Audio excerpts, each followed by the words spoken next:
Bom, a gente sabe que mini mercados é autoatendimento. Sim. E aí, como funciona isso? Porque tem muita história. Imagino. Então conta pra gente aí como funciona isso, porque você tem, óbvio, ali uma câmera, mas ela não vai inibir as pessoas, né? Câmera hoje não inibe ninguém, né? Então, como funciona isso? Como é que é seu... eu sou matemático, tá, Gustavo? Então, assim, conta pra gente um pouquinho aí de percentuais de ocorrências de furtos, né? Vamos dizer assim, dentro de mini mercados. Tá, bacana. Bom, essa é uma pergunta recorrente, tá, Vanderlei? Sempre que a gente vai chegar no condomínio para conversar com o síndico, explicar o modelo e tudo mais, vem a pergunta, mas e os furtos? Como é que funciona? E sim, é uma preocupação extremamente válida, né? Agora, teve 2 casos muito recentes, inclusive, que saiu na grande mídia, de pessoas que foram, inclusive, presas por estarem desviando, vamos dizer assim, produtos dos mini mercados do condomínio. Então, isso é uma prática que, obviamente, é ilegal, mas, como você falou, nem sempre a câmera ali vai inibir essa pessoa. Então, o que a gente faz? E aí vai ser também uma questão de condomínio para condomínio, síndico para síndico, como que ele vai querer tratar esse tipo de coisa. Mas, basicamente, como é que funciona? E depois eu conto alguns casos engraçados até que já aconteceram. Mas, basicamente, como é que funciona? Quando o morador vai lá e desvia, vamos dizer assim, um produto, a gente consegue visualizar, consegue identificar, e aí a gente, obviamente, a gente não aborda o morador, né? A gente aborda, olha, síndico, aconteceu isso aqui, olha só, tá vendo isso aqui, ó, esse desvio aconteceu. Quem é o fulano de tal? Porque se ele só comprou, por exemplo, no Totem, eu não consigo saber qual que é o nome dele, né? Se ele tivesse comprado pelo aplicativo, beleza, eu já saberia quem que é. Nesse caso não comprou, né? Nesse caso ele só desviou o produto. Mas aí o síndico identificaria. Então existem 2 casos nessa situação. Do síndico que ele não quer se envolver, então ele só vai falar, é o fulano de tal, morador do apartamento 150. Beleza? Aí a gente vai produzir, aí a gente tem meios de fazer, né? Faz um documento lá, amigável ainda, olha, houve um esquecimento no pagamento de produto X, na data tal, e passa para a pessoa pagar na boa vontade. A maioria das vezes isso funciona, tá, Vanderlei? Isso aqui é meio que matador, assim, a maioria das vezes isso funciona. Mas pode acontecer daquele cara que não tá nem aí. E aí vai escalando, obviamente, até chegar numa fase de boletim de ocorrência e tudo mais, até chegar nesses casos onde, né, infelizmente, acaba virando um caso de polícia, vamos dizer assim. Porque no fim do dia é isso, cara, tem um mini mercado no seu condomínio, sim, para facilitar a sua vida. Você não pode simplesmente ir lá pegar um produto e ir embora, né? Assim como você não faria em nenhum outro lugar, aqui também não pode ser feito. Uhum.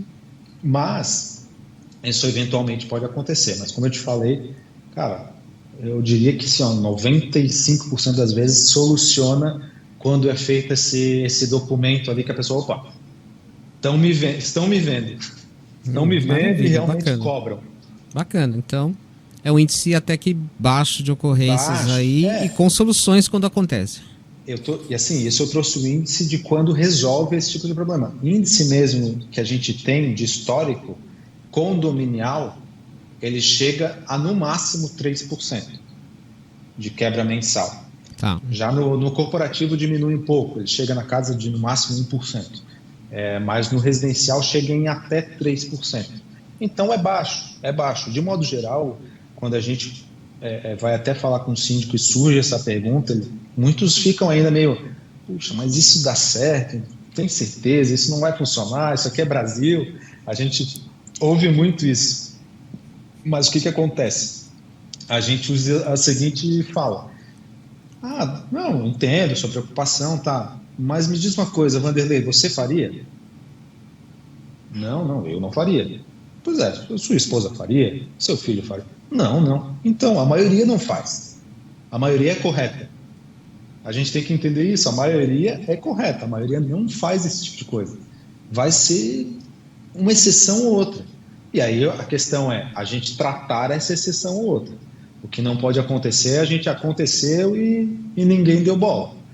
Porque daí essa pessoa vai fazer de novo, talvez ela vai falar para outra pessoa que vai se influenciar e vai fazer também. Então, assim, aconteceu, trata. Aconteceu, trata. Porque daí isso tende a acabar. Mas geralmente esse máximo de porcentagem que eu te falei que pode acontecer, tá? E aí eu posso te trazer alguns casos engraçados desse tema, que a gente já viu algumas vezes, né? Gosto disso, vai lá, gosto disso. O pessoal às vezes acha que não está sendo visto. Já chegou gente a fazer assim, por exemplo, o cara foi lá, pegou várias coisas, e aí ele vai lá e ele faz o seguinte, ele chega na maquininha, ele pegou uma água, pegou mais um packzinho de cerveja, mais um salgadinho. Aí ele vai lá, passa, bipa tudo. Aí ele dá uma disfarçada, ele vai lá e exclui uns 2 produtos do carrinho. E aí ele vai lá e só paga o mais barato, sabe? Nossa, direto. Ou o cara vai lá e comprou alguns chocolates, deixa um em cima do outro, assim, como se, bem certinho, assim, como se ele tivesse com um só. Aí ele vai lá, bipa um, paga e vai embora.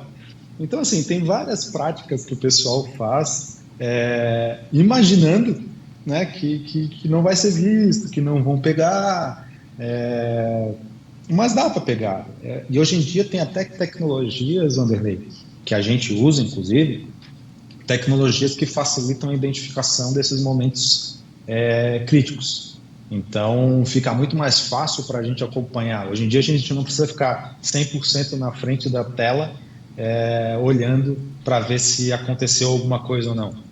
Hoje em dia, a própria inteligência artificial ajuda a gente com o sistema a identificar momentos-chave que, putz, esse momento aqui dá uma olhada porque pode ter acontecido. E assim, facilita muito a vida.